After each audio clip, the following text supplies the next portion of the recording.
Hey guys, Buffalo here. You know, been looking for a red dot for quite some time to put on my hunting revolver. Uh, of course, I looked at the aim points, the H1 or the new H2. Both of those are really nice, really well made, but just a little out of my price range for what I want to give for an electronic device. And I don't consider myself a cheapskate. I will, I'll pay for features that I need. As evidenced by this revolver. If it's worth it, I'll pay for it. But I also, at the same time, I don't really want to pay for something extra that I'm not going to use or don't need. And I'm only going to be hunting with this revolver. I'm not going to be in the battlefield with it. Not going to be out in the desert. Not going to be in the Arctic. I'm going to be hunting here in Kentucky, white-tailed deer with it. And I think the Primary Arms Advanced Micro Dot is going to just suit me fine for that. Now, one of the biggest attractions to this red dot for me was the 50,000 hour battery life that they've rated it for.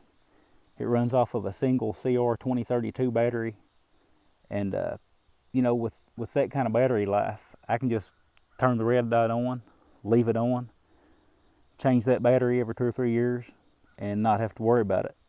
There's nothing worse than getting ready to go on a hunt and opening morning you realize that your battery's dead. So that's one of the downsides of red dot sights. But the 50,000 hour battery life that they have rated this thing for kind of offsets that. Now the dot is a 2 MOA, and that's plenty precise for the shooting I'll be doing. That's a really small dot. The dot's really crisp.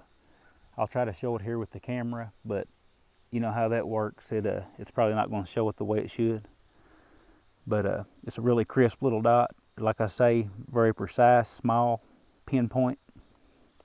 Now the sight itself, it is waterproof and fog proof. I like the way they've got the buttons. The buttons are on top of the sight for the to turn it on. You can just hit the plus button to turn it on. If you want to turn the sight off, which I don't ever plan on turning it off. If you want to turn the sight off, you just press both buttons at the same time, the plus and the minus, and hold it in for a couple of seconds and it'll turn it off. The battery is also mounted on the side, makes it really convenient and easy to change it out. So every 3 years or so, I'll probably go to change it, and it's right here, easy to get to. The dot does have 12 brightness settings. The first 2 are for night vision. I can't even see them with the naked eye, but and I'll never use night vision, so I'll probably never use those 2 settings. And also the brightest settings, they're so bright that I'll probably never use them. You could probably look into the sun with that thing and still see the dot. So I'm going to be setting mine on the low end, just below medium, probably on setting number 3, 4, maybe 5 if it's bright outside. But those are options if you need them. If you're hunting and maybe there's snow on the ground and the sun's real bright, maybe I will have to crank it up sometime. We'll wait and see. But I don't think I'll have to use it on the highest setting. Now this sight uses the Aimpoint Micro style mounts, which I really like. Any riser, if you're going to put this on an AR, for example, any riser that fits the Aimpoint Micros will also fit this. It's got the same screw patterns and mounts the same way. And it also gives you the same stated cold witness. If the riser says a 3rd cold witness on the Aimpoint, then it's going to give you that cold witness on this sight. So again, the standardization, that's a good thing when it comes to stuff like this. The adjustment turrets for windage and elevation, they're adjustable by flathead screwdriver. They are half MOA per click with a total range of about 40 MOA or so, which would be about 80 clicks. It's a very robust built sight. It's been torture tested over and over. I've on a lot of blogs, I've read about them torture testing them. I've seen videos with them beating the crap out of these things, submerging them and freezing them in ice, then beating them out of a block of ice and they still work, dragging them behind the car. I mean, I've seen these things take a beating and they keep on working. Of course, I'll never treat mine like that. And if I treat it like a normal human being, it's probably going to last me for a very long time. At least I hope so. I've got high hopes for this thing. And that's another thing that kind of drew me to this site, is the reputation that Primary Arms has for taking care of their customers. They seem to be a great company. I think they're based out of Texas. Of course, the site's made in China. That's one of the downsides to it, but you know, it is what it is.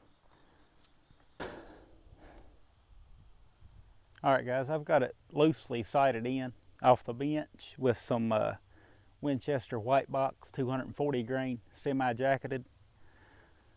We're at 50 yards here. Put some on that 12-inch plate.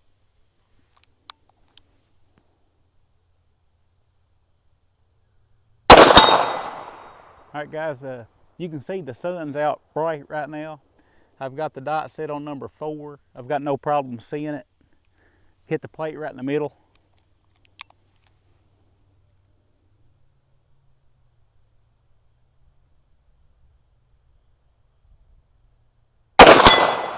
Man, that little dot just seems to float right in there. Shoot one more here.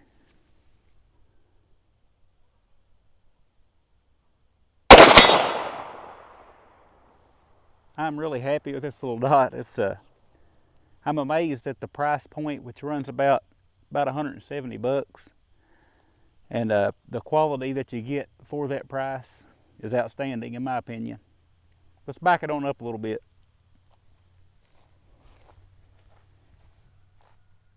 All right, so we're at 100 yards according to the Bushnell laser rangefinder here. I've got 3 more rounds in here.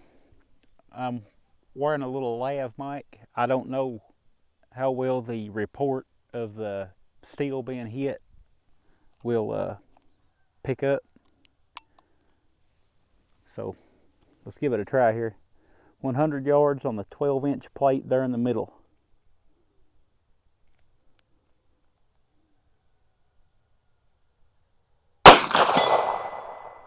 All right. Now this is far beyond what I'll be hunting with this revolver at as far as range. Where I hunt is really thick woods, and 50 yards would be a long shot. 75 would be a super long shot. I'll never get a 100-yard shot where I hunt. But it is nice to know that I can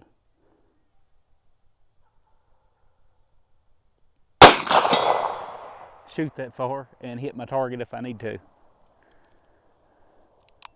One left.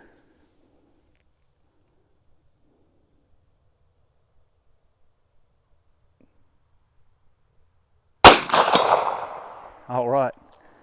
All 3 on the 12-inch plate at 100 yards. You know, guys, I'm really impressed with the construction of this dot. I'm going to be putting a bunch of hand loads through this gun, working up the most accurate load I can get at about 1,300 feet per second, 240 grain bullet. So that's going to have a lot of recoil on this red dot. If something were to happen and it quit holding 0 or something like that, or stopped working, I'll be sure and make an update video. But you know, I don't foresee anything like that happening. This thing just seems rugged.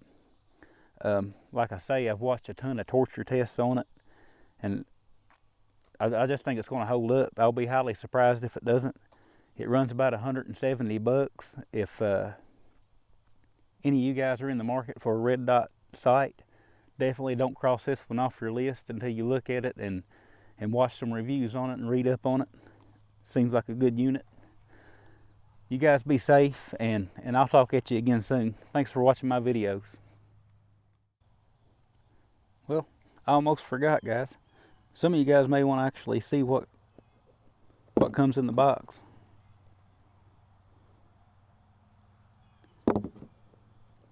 They've got it very well packaged. protected good for shipment. It does come with some thread locker, which I had my own, so I didn't use that. It comes with some thread locker. Of course, your owner's manual. Please read this first. Yeah, you know how many of us actually do that. But it comes with your tool to install it. A lens cloth. Of course, it comes with the red dot sight, which I've already got mounted, and comes with a battery. Actually ships with your battery, so you're good for 50,000 hours supposedly. And a little desiccant pack. But that's it, guys. Didn't want to leave that out. So there you go.